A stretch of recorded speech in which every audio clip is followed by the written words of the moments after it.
Listen to your body because your body is talking to you. You got to listen to it.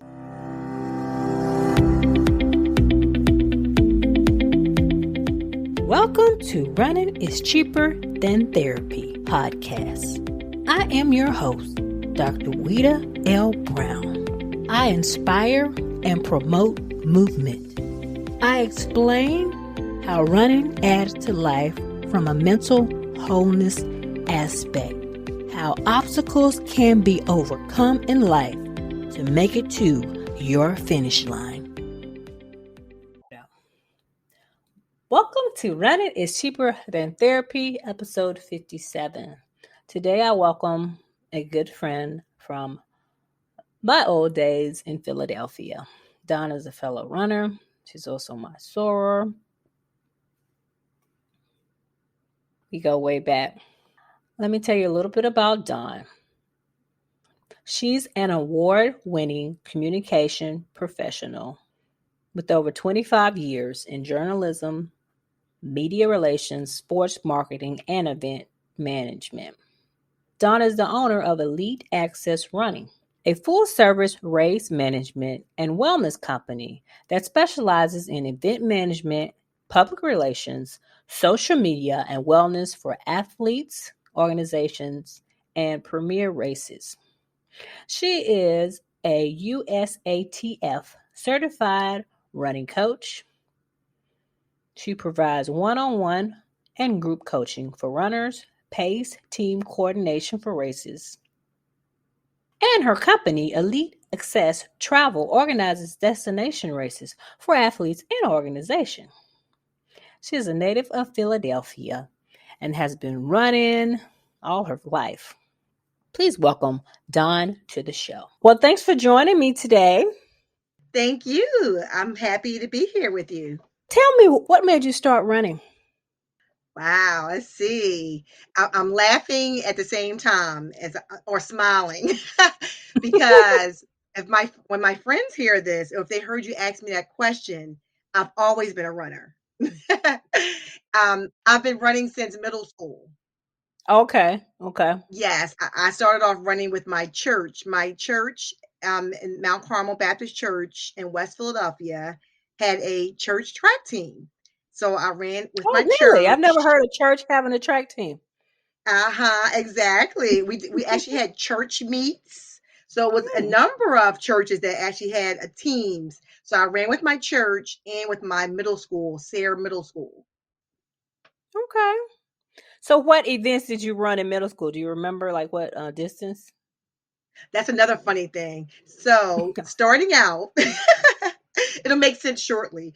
Starting out, I was a sprinter. Okay. But once I got to high school, my high school coach had us running everything. So I ended Okay. up becoming a middle distance to long distance runner. So I ran Okay. everything from the 400 on up. Okay. So when you were in middle school, you sprint, you did the short I was a distances, but in sprinter. high So more school, like yes, the exactly. 400. Middle school was more like the 100, 200. Okay. Did you do any Mm-hmm. other sports growing up or just running? All we could do, my track club, it's so funny, my high school coach had us traveling the world. So we traveled Okay. all the time. So we never had time for any other sports by design. We ran cross country, indoor, outdoor, then summer. So all year round. When you were in high school, did you have a distance that you preferred? Did you like cross country better than like outdoor track, or what was your preference at the time? Great question. At the time, we were so conditioned to run everything that we couldn't have a favorite. Oh, really? You were like, We were so conditioned. I'm telling you, and it's a great thing when we look back because we're still friends with our track coach to this day. really? He's amazing. He got so much out of all of us, the best out of all of us. But if I look back and say what my favorite would have been, I think would have been if I could choose, it probably would have been the 800 or the 1500, or at that Okay. time it was the 1600. Okay. So more like the longer distance, the endurance races. Yes. That was good for me to be right in between. Okay. Did you do better at those? Or did you do well at all of them? I did well at all of them because it was so funny. Because this is the thing, my track coach, and it's so funny. People never understood when we tell them our secret. My track coach was a mathematician. He was a math teacher. Really? Okay. So to win meets, win like the public league meets, and so for example, my whole 4 years of school, we won every season.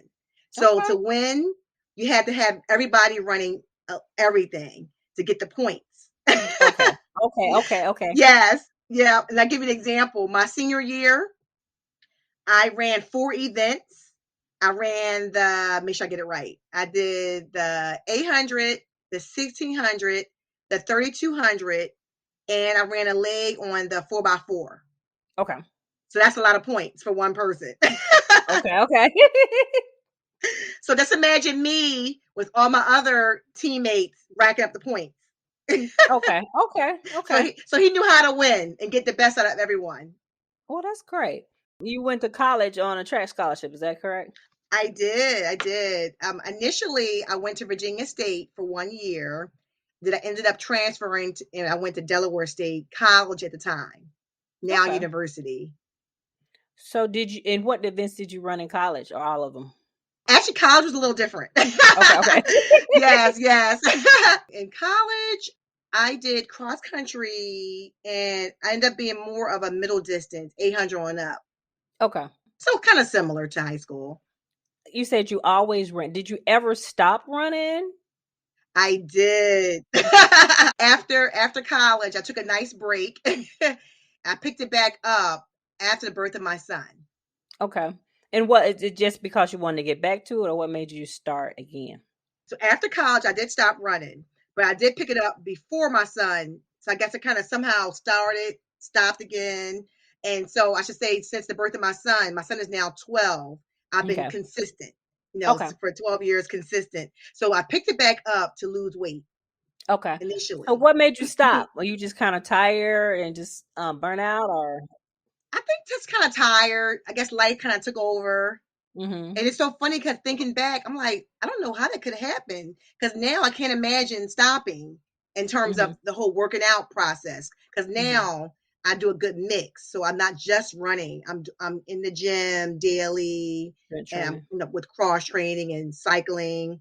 But somehow it has stopped everything. I don't know how, but I did. You just got busy with life. I understand. That's right. That's right. But now I know better. It's my lifestyle now. Mm-hmm. Mm-hmm. Uh-huh. When you started back, did you have a goal in mind, or you just be like, "I'm just gonna lose weight"? Did you have I'm gonna run a 5K, I'm gonna run a half marathon? What were your goals when you first started back? Yeah, yeah. My initial goal was to lose weight. And then from there, I started small, meaning I started off with a 5K. Okay, okay. So how did you transition into running marathons? Because that would be the longest distance you ever ran. Because what in high school yeah. Yes, exactly. So I think in high school, the longest distance I may have run in high school outside of cross country, I think one time we did do 10 miler back then. Okay, okay, Yeah, yeah. okay. So getting into marathons, I actually I started off with the Broad Street Run. Okay, 10 I miler, know, being yeah. from Philly, typical Mm-hmm. It's races, one of my right? favorite races. Mm-hmm. Exactly. Mine to this day, yes. After getting into the Broad Street Run, I did it as an athlete with determination, the American Cancer Society. And so with that, I say we because now I've been involved with the American Cancer Society for the last 12 years now. So with the determination program, it's an endurance program that prepares athletes to do the 10 miler, which is the Broad Street Run. Then the Mm-hmm. next step would be the marathon. So I ended up running. Actually, I think after I did the 10 miler, I did the Rothman 8K. Okay, yes, I've done that before too. Yeah, yeah. Yeah, Mhm. so I did the 8K. I'm still doing the baby steps. I did the 8K, and then I advanced to, I think I did the half Half next, marathon. and then I Mhm. did the full. Yeah, so I Okay. kind of took it easy. So how So long did it yeah. take you to progress from a 5K to a full marathon? Oh boy, I guess it ended up being a few years. a few years, I think. Probably like more like 2 years, couple years. Okay, okay, okay. So how many marathons have you done total? I have done 4. I did Four. Philly twice. My first marathon was Philly, of course, Okay. being from Philly. So after Philly, I did New York, and then I did Chicago. You know Okay. that. And then the fourth time was Philly again. But I actually did it with a client as a coach. I coached someone and did it with them. So what is your favorite marathon and why, would you say? Chicago. It's funny, Chicago. I want to say Philly because Philly is a great first marathon, but Chicago, I really enjoy Chicago because they were very organized. Everything was like right there. I mean, it was amazing. You couldn't get lost. It was just everything was just right there. It was just amazing. Very organized.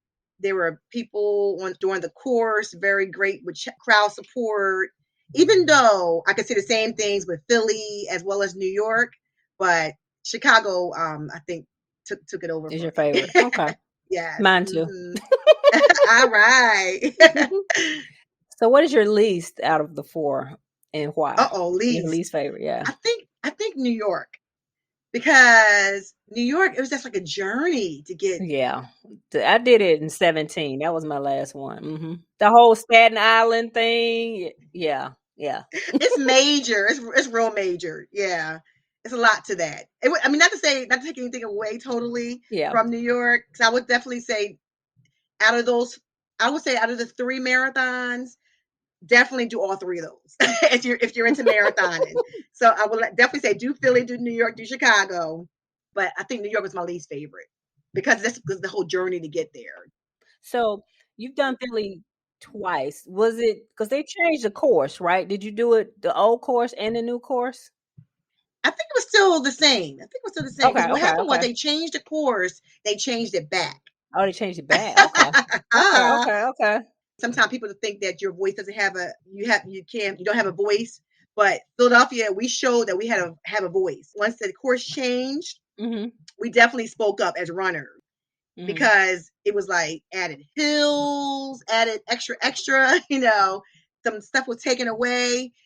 They brought it back. They made it back because it was nothing. It shouldn't have been changed. It was okay the Okay. way it was. Okay, okay, okay, okay. I didn't realize it changed it back. So what made you start coaching and doing race management? Yes, I guess as a lifelong runner, it was a natural progression because I started off coaching.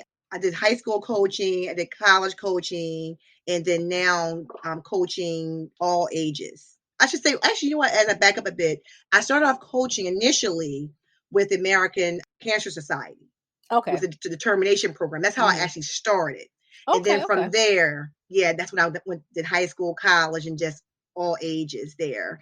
But yes, it was a natural progression with our program because I was already an athlete within determination. So it was a natural progression to coach as you look at different areas that you can help out, whether it's fundraising coach, and endurance coach. So it's a natural progression because I enjoy the sport so much. I was like, you know what? I want to help others. Okay, okay, okay. So what about the race management? How long have you been doing that and what exactly is race management? Yes, race management is something I truly enjoy. So, in addition to the race management, I tacked on something else I'll mention briefly, and I can expand on it Okay. also. Is with the love of the sport is I have pacing as well.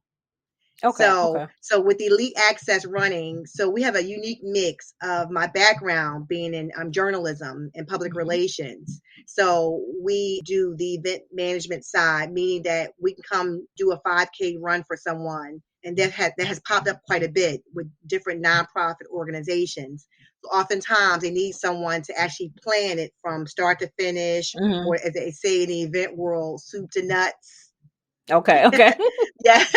So yes, from beginning to end or start to finish, which sounds a Okay. little better, start to finish. So yeah, so everything from getting the course mapped out, anything from getting the timer for the race, helping out with sponsors. So everything you would do to produce a quality run, spreading the word, PR. Mhm. So yes, we do a good mix of that. In addition to with the Pacers. So, for example, I work with different races, like the Love Run in particular, out of Okay. Philadelphia. Yeah, and that's a great example because with the Love Run, we do public relations for the Love Run. We staff the Pacers. So we have Okay. pacers everywhere from a 7-minute pace to a 12-minute pace. Okay. So we're those fun people out there that hold the stick to get you to your goal Hmm. time. Okay. Okay. Yeah. Okay. hmm So was it a hard process to become a run coach, or you felt like since you've been running your whole life, it was kind of a natural progression? I would say a good combination, natural progression in terms of understanding people when they don't want to run, when they get extra motivation to run. But I did enjoy the experience for coaching experience because I'm a USA track and field coach. And Hmm. I chose the USA part because USATF because of being in the schools. That's one of the ones Okay. that Okay. schools actually look at. But yeah, so that part of it was unique because I was able to tie in my practical hands-on experience with the book knowledge, the study knowledge, knowing exactly why we train, why we stretch, why we do dynamic stretching versus static stretching. So that helped out quite a bit. So it's an ongoing learning experience. What is the most rewarding aspect of coaching, would you say? The most rewarding is hearing from my athletes and say, I did it. And not only did they accomplish their goal to finish, extra bonuses, they got the time they wanted. So that's an Hmm. extra bonus too. Okay. But that's to help someone complete their goal. Do you find it hard to balance coaching with your own personal fitness and running goals? No, I actually enjoy it because especially when I was doing it with the young people in high school and college, I was able to run with them. So that was fun. So kind of like a nice challenge for myself Okay. to get Okay. out there and press the pace a little bit. But even with other clients that may not be as fit as the high schoolers or the college or fast, even as more rewarding because people tend to run at different ages. Mhm. So I may get someone that's at age 60 that's running their first marathon or their first half marathon. It's just as rewarding. And because I can not so much press the pace as much, but I can slow the pace down and have those easier days and just balance it out even more. So I enjoy running with my clients as well when possible. Since you've been running all your life, have you had any significant injuries over the years? Ooh, knock on wood, I haven't. Good for I you. haven't. Yes, I haven't. But it's funny because as I say that, I'm dealing with something right now. I'm not quite sure what's going on. My calf is bothering me a little bit. I did do something different. I had some cute shoes on. Heels.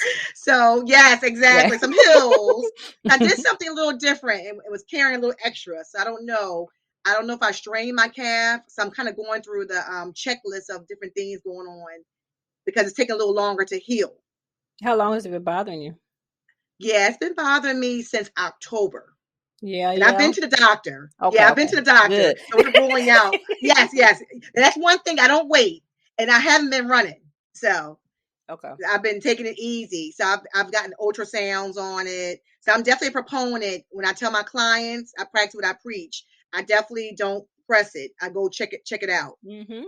So I'm staying on my physician. I'm going back to the doctor next week. So I'm like, hey, we got to figure this out. Okay. Thinking about health and physicians, can you tell me about a health scare that you had in 2019? Yes, yes. And one of the things I like to share with everyone, and it bears repeating, you'll probably hear me repeat it again. Definitely know your body, and listen to your body. Mhm. And that is so key, as you Mhm. know, as an Mhm. athlete, fellow athlete. So the reason I say know your body because as an athlete, we know our body. Mhm. So, but I turned 50 in 2019. Woohoo! Yay. the Although big, she the big looks 40 or 30, may at the woo most. woo! All right. Thank you. Happy dance. So turning 50, I was like, okay, you know what? I'm getting everything checked out. And it just so happened I started off with the heart because my business partner, Kendra Todd Dixon, she's my partner with Elite Access. She had a hole in her heart that Really? went undetected. How did they discover it? Knowing her body, knowing Mm-hmm. something wasn't quite right as a runner, as a fellow Mm-hmm. runner. And so Mm-hmm. she started getting checked out and asking questions. Oh, okay. Okay. Yes, exactly. So hearing that she had a hole in her heart and she actually had a surgery and everything, I Oh, said, you really? know Okay. what? I'm going to start out with my heart. Mm-hmm. I'm telling you, I wasn't expecting to find anything per se, but I said I'm going to start with my heart. I spoke with my primary doctor, and he referred me to a cardiologist. Mm-hmm. And went to the cardiologist. He said, "Oh, nope, nothing's wrong with you. Everything's Mm-hmm. fine. I guess I Mm-hmm. checked all the boxes correct, in terms of how I looked and everything." What did he do? Just a regular test and an EKG and Yes, exactly. I did the EKG. I did the stress test. I did like 4 different exams, all okay. the Okay. typical heart exams. So I'm like, okay, I guess I'm okay. Flashing forward I would say like 3 months after that, I actually had a conference in Florida. And one of my projects, I'm a member of National Association of Black Journalists. So I coordinate their annual 5K. I was there for the week, did the course, ran the course, rode my bike on the course and everything. So the last day that we're there for the conference is Sunday, and the race is actually Saturday. So I don't do the race with everyone. I actually do Mm-hmm. the race on Sunday after everything is over. So my son and I did it on Sunday, and typically I'm used to him doing like a run walk, which is Mm-hmm. fine because it's fun. I make him earn his medal.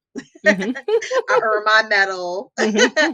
And so, but at this time, I was enjoying the start and stopping because my chest started hurting. Really? Okay. So I'm like, whoa, what's going And it was an on? easy run walk and your chest Oh was my hurting. gosh. Okay. Yeah, Yeah. because it's like, okay, I'm a marathoner. I could do a 5K, Mm-hmm. my eyes closed, very a piece of cake. So I'm like, okay, something's not right. So I go back home and made an appointment with that same cardiologist. And in the Okay. meantime, as I'm waiting for my appointment, I'm training with my workout partner, and I couldn't even run a half mile without That's my chest hurting again.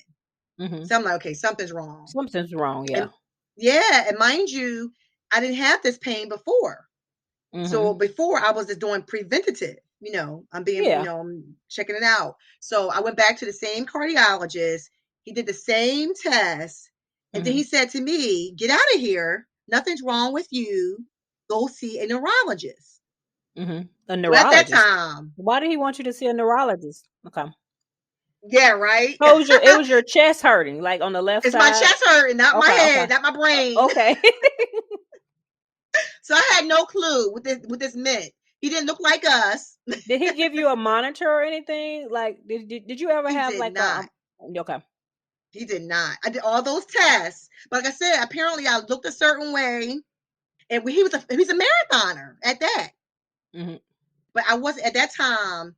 Unlike the time before, I wasn't taking no for an answer. Again, know your body. Yeah, because you knew it's not Yes, normal for you to have chest pain running a 5K or running at all.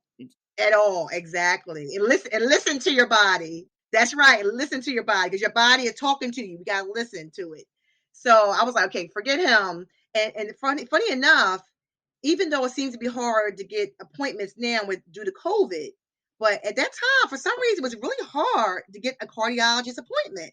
Yeah, yeah. A lot of people have heart issues because I actually had an Yeah, issue with my heart after a ski trip. I thought I had like a blood clot because sometimes you get blood clots after having a long flight, even though it really wasn't a long flight. But I was short of breath just yeah, walking, and I yeah. thought on a mountain, I thought it was the altitude, but when I got home, I was still short of breath. So I went to the emergency room and they did all these tests, and I didn't have a pee. Then my primary care doctor wanted me to see a cardiologist, and they made me do all these tests, and I had to wear a monitor. And every time I was Wow. having these palpitations, so I had to like note time Oh, every time I did it. And then I had an echo, and I saw the sports cardiologist. He said that because I ah, didn't want to drop dead doing a race. that's it. That's it. He said that Mm-hmm. my heart looked like an endurance athlete. It wasn't because they mentioned something about my heart was thickened on the echo, but he's like, it's kind of normal with endurance. And he said that I was basically stressed and overtrained. So after I saw him, maybe all my Wow. symptoms went away. So Okay. maybe it was just stress and overtraining. All my symptoms went and never has come back. But it scared me. But I knew something wasn't right because I'm like, I shouldn't be short of breath just walking. But it is important, and I think a lot of times they're Yes. actually done studies with patients like who go to women doctors versus male doctors, and how women doctors listen more, particularly with women with chest pain, because sometimes if you have issues with your heart, it's atypical from a guy's presentation when they have problems with their Mm-hmm. heart. And some people don't, or they don't take the time, or they don't realize that when they see women patients. Oh yeah, I agree because the doctor that actually found it, the difference was she listened to me. So, Mm-hmm. and I should say, when I say found it, so basically what happened was after I left that doctor, I was like, you know what, I'm going to move on. So I was able to, in the midst of finding the cardiologist that found out what was going on, I did have a program, a service through my insurance carrier, which is amazing. It's called Grand Round. It's a service that some insurance carriers offer. Mm-hmm. And I was able to find a pulmonary doctor as well as a cardiologist online. It just Okay. so happened they were in Denver. Oh, And they really? encouraged me, yes, they encouraged me to press on based on everything I shared with them, like I'm sharing with you. Okay. They Okay. said, you know what, it sounds like something's going Nothing's on. wrong. Yeah. And yeah, something's wrong. So definitely pursue it. So I ended up going to Temple because my business partner went to Okay, Temple for her Health. heart. Okay. Yes, exactly. And initially, they didn't find out what was going on because you mentioned it earlier. As athletes, this is a testimony that I want to, it's part of what I'm sharing ongoing. As Mm-hmm. athletes, our hearts are strong. Mm-hmm. So it was hard to detect. Mm-hmm. You know what I mean? And the difference is the new cardiologist listened, and she's a female. So she listened to Mm-hmm. me and was like, okay, I'm going to help her find out what's going on because something's clearly wrong, unlike the first doctor. So come to find out, after all the same different tests, they had me run on a treadmill with the stress test. And the difference Mm-hmm. is this time I ran really quick, I ran really fast and stopped Mm-hmm. abruptly. Okay. That way they can tell that my heart took a little Mm-hmm. longer to recover. Okay. So the other Yeah, one, they had you on a treadmill, but it wasn't enough, I guess. it was just easy, easy peasy. Like, when you think about a stress test, right? So in this case, I stopped abruptly, and they figured out something was going on. Mm-hmm. So at that time, it was a case. They wanted me to stay, and then they ended up putting a catheter in my wrist. Mm-hmm. I'm telling you, the work of modern technology, the American Heart Association is amazing Mm-hmm. because in the past they've done it much different. But they went in my wrist. I'm looking at my wrist now. Mm-hmm. You can't even tell that anything happened. So they didn't go through your groin. They went through your wrist. Okay. Yep, exactly. It was Okay. amazing. So the recovery, of course, is much better. So they went through my wrist and found out that something was going on. So they had to act. I ended up having 99% blockage in my left artery. And they call that a widowmaker. Season 3, we will continue the new segment called Ask the Doc. If you have any questions related to musculoskeletal injuries or musculoskeletal health, go to my website www.weouilove.com. Click on the tab Voicemail, leave your voicemail, and select Messages will be aired and answered on the segment. Now back to the show. So it's interesting, as healthy as you are and as much as you work out, that you had that significant amount of blockage. Yes, yes. It's wild because so a couple things I'll share that I didn't know initially. So in addition to knowing your body, listening to your body, knowing your family history, Okay. so key. So my grandfather died at 45 from heart disease. Didn't realize that. No one's talking about it. You know what I mean? So now that I know that, I'm making sure that my son, he has an appointment next week to get his heart checked out. Even though Mm-hmm. he's only 12, he's an athlete. Mm-hmm.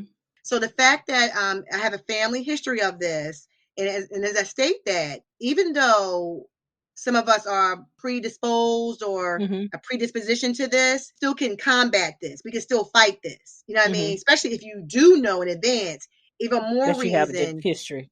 But you didn't have any issues with high cholesterol or I anything did like that? not. So 99% blockage. They put a catheter in. I have a stent in my heart now. Mhm. And my recovery time was really quick. It was 2 weeks. And funny enough, the doctors at the time made a joke. They said, I hope no marathons. Did you go back to running after 2 weeks? I did not. I Okay. decided that. So they made a joke, no marathon. I said, well, first of all, I had to train for a marathon, so I'm definitely Okay. not doing any marathons.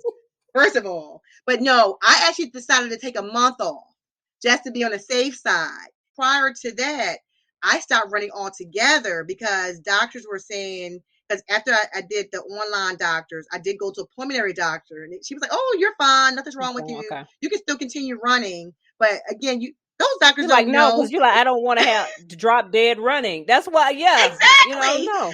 Yeah. Exactly. And the business I'm in, unfortunately, I'm at races all the time. People die at every Mhm. marathon. I hate to say it, every marathon, half marathon, somebody is dying because you don't know. You just don't know.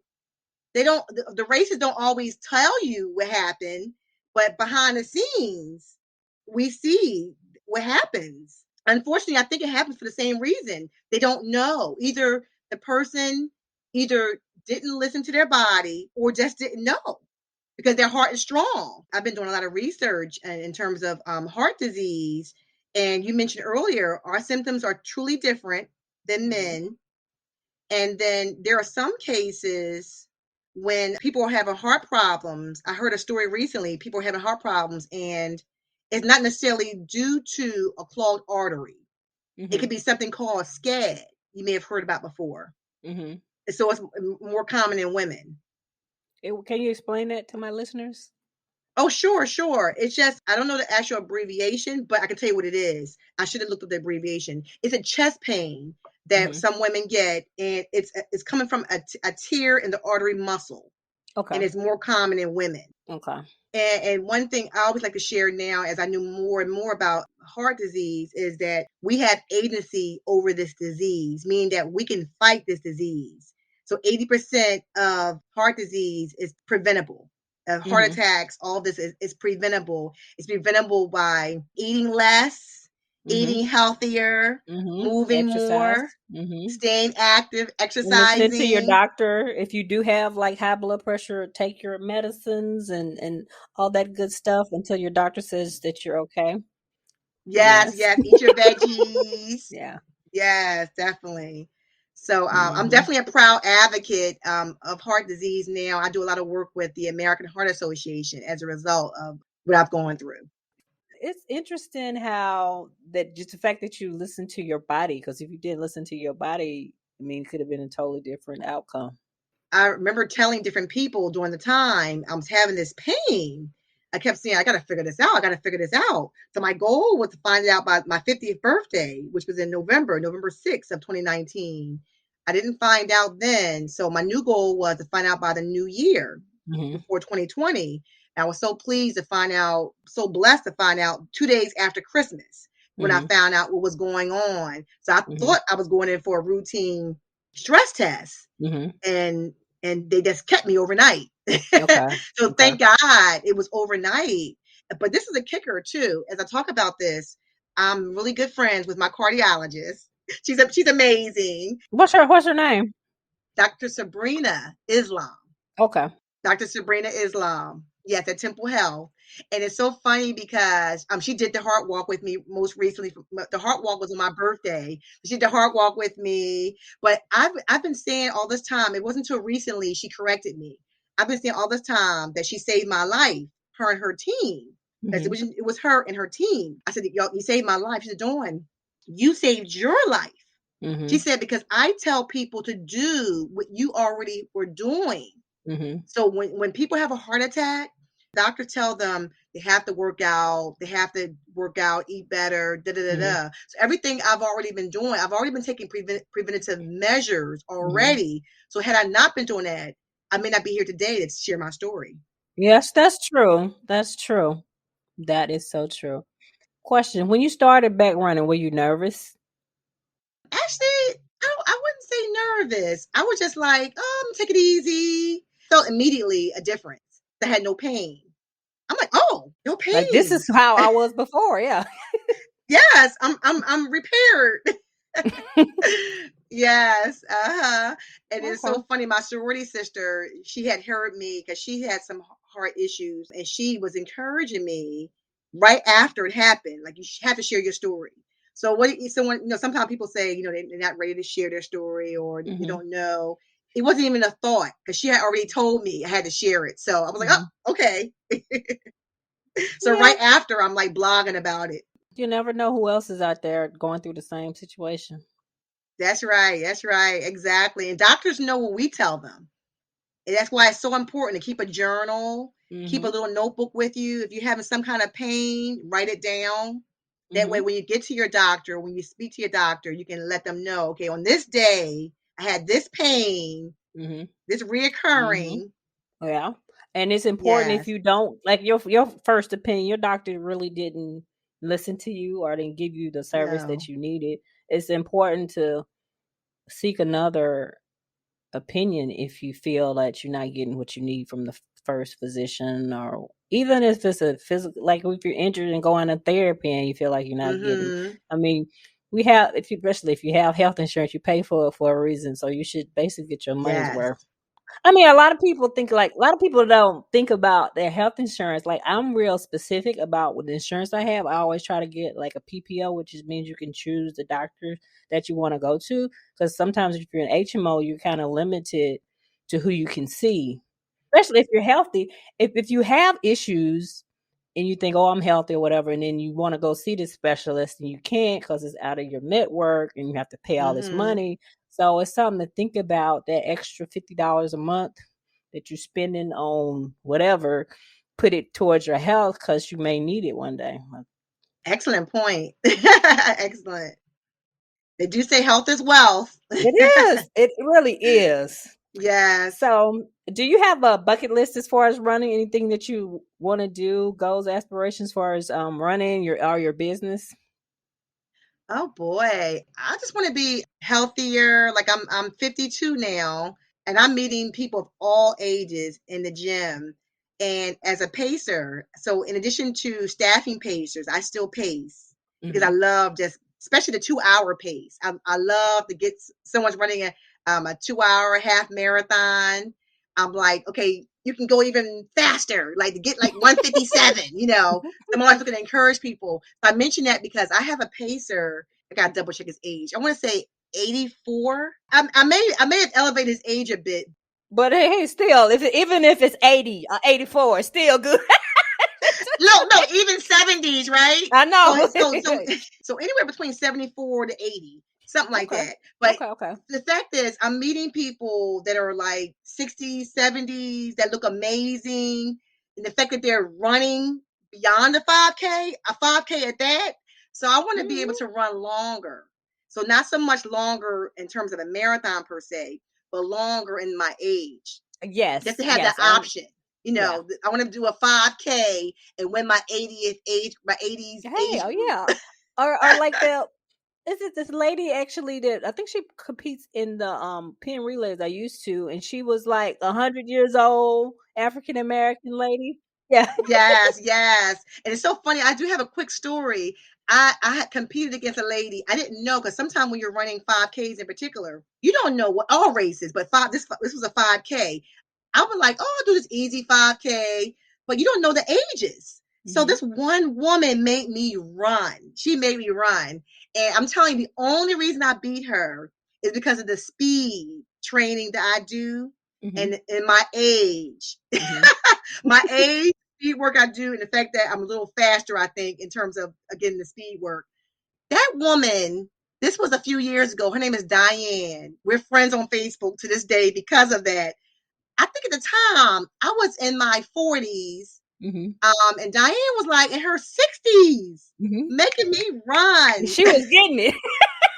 She was. I'm telling you, I thought that, so I wasn't like caring so much to win, overall, but Yeah. it came down to that. But I thought she was my age group. She wasn't even in my age group. Like I said, she was like double my age group. So I'm talking about stuff like that. So I want to be able to run longer as I get older. I want to run longer. Part of my podcast is to feature guests who've overcome obstacles to make it to their finish line. Can you tell me about an obstacle that you had to overcome, whether it's running or we talked about one, I guess, with your heart, that was an obstacle, or anything dealing with life or relationships, business that you've had to overcome and how you overcome your obstacle? I would say my obstacle was definitely the heart issue. Obstacle because I had to get to the bottom of it. So when you talk about being scared or not, just the not knowing, I had that time of uncertainty. I didn't know Mm-hmm. what was going on, and I needed to figure it out. So I just thank God that I was able to figure it out, and it didn't take that long. At the time, it felt forever.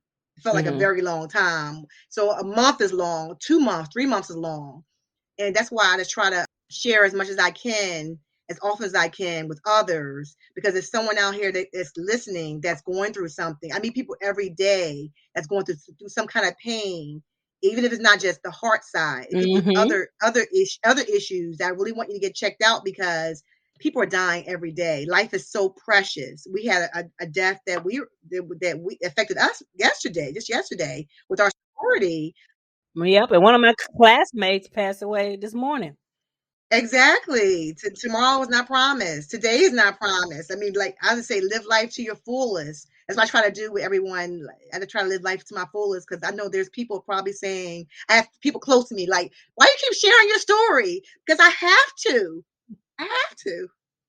Yeah, we should because you may help someone else. I think we're put in certain situations in life, divine intervention, not just for you but for other people, to help them. And it gets emotional because so many people have died Mhm. in the last few years that I know personally that's in the journalism profession from heart disease. Mhm. And I feel like if people knew as much as we now know about heart disease, and I know Mhm. personally from heart disease, that could have been prevented. Yep. Well, keep sharing your story. Oh, yes. Thank you. Thank you for the opportunity. Mhm. Yes. Question: if an adult Dawn could go back and talk to a younger version of yourself, what advice would you give yourself? Wow. Let's see. Good question. Hmm. Boy, what would I say? I'm kind of stuck here. I guess I have to say eat healthier. Eat healthier sooner. Mhm. Yeah, so I eat pretty healthy now, but I haven't always eaten healthy because I Mhm. did have some times when the time in between of me stopping when I stopped running to starting Mhm. back again. Mhm. So I did have some times when I did eat an extra cheesesteak. So Mhm. being from Philadelphia, you got to have a cheesesteak, right? So now I don't do the cheesesteaks. I may do at home. I'll do a turkey Mhm. with fat free cheese, Mhm. ground turkey with fat free cheese. So yeah, I would just say eat a little healthier. Okay. Eat your Okay. veggies sooner. I eat my veggies all the time now. But that's eat healthier would be my thing, I would Okay. say. Okay. Any last minute words of advice, whether it be running or regarding heart disease for my listeners?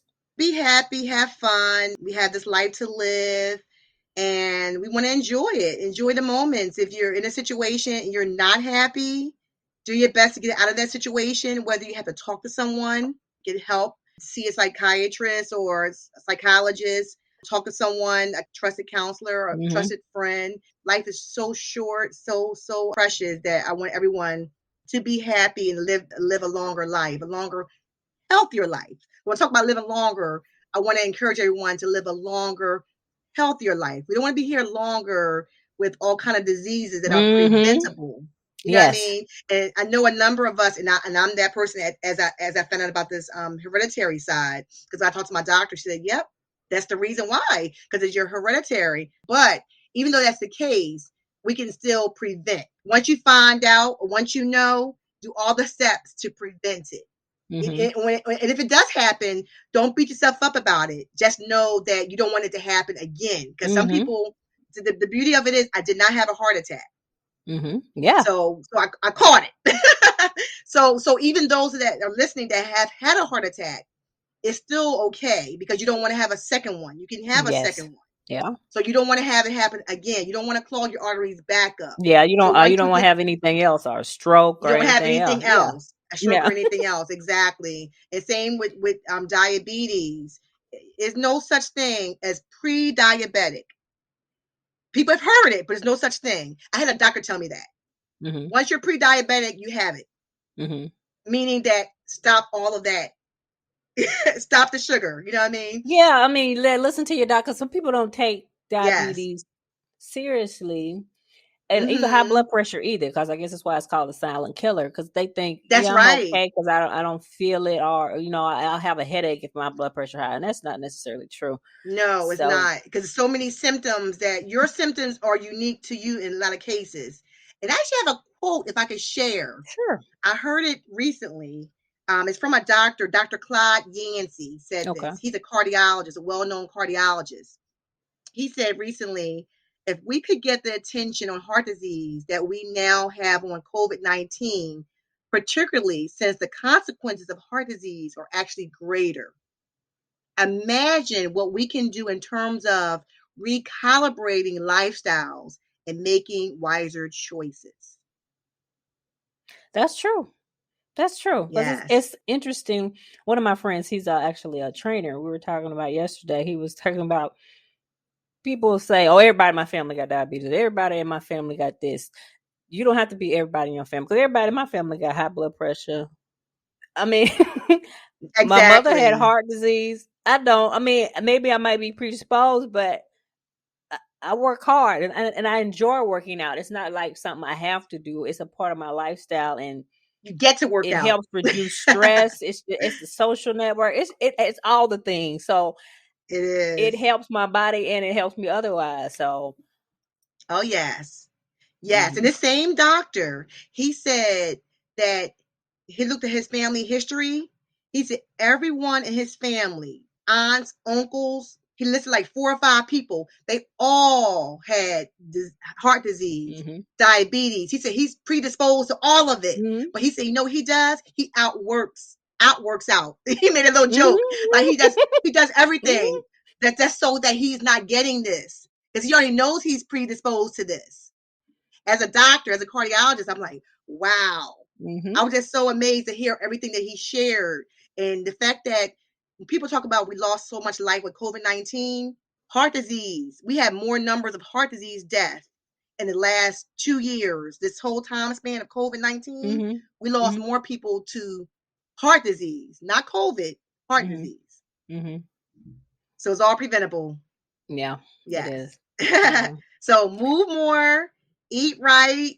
Where can people find you? If they want to know more about you or your business? Oh yes, yes. I'm on all social media platforms on IG, Instagram, if that's your thing. Run PR Dawn. RUN like in PR personal record. Mhm. Run PR Dawn on Instagram. On Facebook, my whole name, Dawn Angelique Roberts, and Twitter, same thing, Run PR Dawn. Well, thank you again for joining me today. Thank you. It's been fun. That wraps up this episode of Running is Cheaper Than Therapy podcast. Thank you for tuning in.